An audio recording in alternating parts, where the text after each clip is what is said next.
Bonsoir à tous et merci de suivre le flash d'information sur RTI2. En société, le quartier Mokéville, dans la commune de Grand-Bassam, a célébré l'inauguration de son premier terrain synthétique. Ce terrain est le fruit d'une collaboration privée-publique avec la municipalité de la ville. Et premier projet, notre reporter Fedana Yeo a pris part à cette cérémonie d'inauguration que vous verrez ce soir. Et toujours en société, à l'occasion de certains événements musulmans, des fidèles saisissent l'opportunité pour se faire des bénéfices. Une initiative qui a du goût de certains clients qui parviennent à s'offrir des marchandises difficiles d'accès. D'ailleurs, que vous verrez ce soir avec Yacouba Koulibaly et Assit Andiara, le cas de la communauté musulmane Mouride.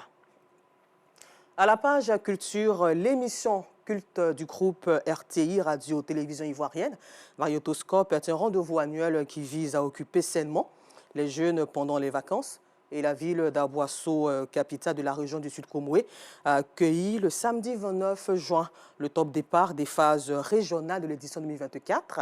Et sur les différents groupes qui ont fait montre de leur savoir-faire en matière de chorégraphie, 3 ont été retenus pour les manches éliminatoires à Abidjan. Le récit de nos Sangaré. Place Etche-Elengan, commune d'Aboisseau, capitale de la région du Sud-Comoé. L'ambiance est bon enfant.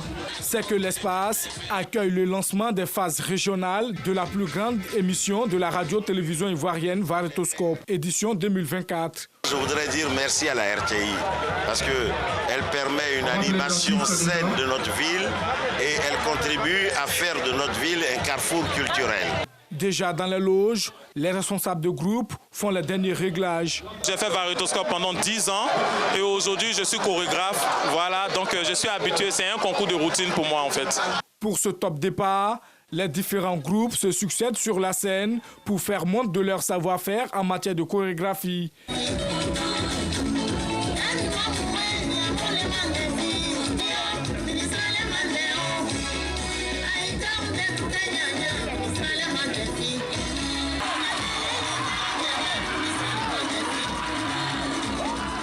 À l'issue des différentes prestations, le groupe Amamouébia d'Aboisseau, vainqueur de l'édition 2023, obtient le premier ticket pour les manches éliminatoires à Abidjan. Il est suivi par 2 autres groupes, Génération FR de Koumassi et Nzassa de Maféré. Émission culte de la radio-télévision ivoirienne, Variotoscope est un rendez-vous annuel pour occuper sainement les jeunes pendant les vacances. Pour cette 25e édition, le NG10 entend mettre les bouchées doubles. Cette année, c'est Variotoscope de la cohésion nationale.